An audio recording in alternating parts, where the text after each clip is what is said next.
E kore te uku e piri ki te rino kawhitingia te rā ka mohoro ki ha. Au me ka mohoro ki ha. Nā tōu kākahi rau ko te whiti rongo mai tēnei kōrero.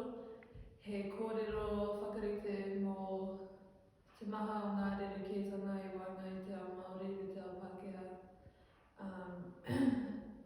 E tangohia tēnei kōrero I te haka mangumangu taipo, he haka no te rohe o Taranaki, he haka tonusia I ngā iwi maha o Aotearoa I nei rā. Nā te whiti rongo mai te haka I tito, nā tōna kitenga I te maha o ngai Māori e ngaro ana I o rātou ahurea Māori mo te ao Pākehā. I whakatūpato I rātou mō ngā mōrearea o te whakarerea I ngā tikanga Māori.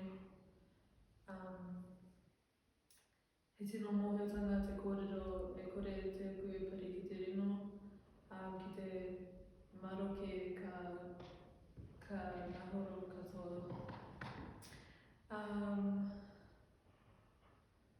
Nā reira, ka tonga I tōna te whiti rongo mai kia ngā Māori o ēnei rā, kia ahakoa te ia o te neke ki ngā pāhonotanga o te tai aru, haua aru, me maumahara tonutia ki I ngā wā katoa I runga I te, me maumahara tonutia I ngā wā katoa I runga I te ngākau whakahihi he Māori tātou.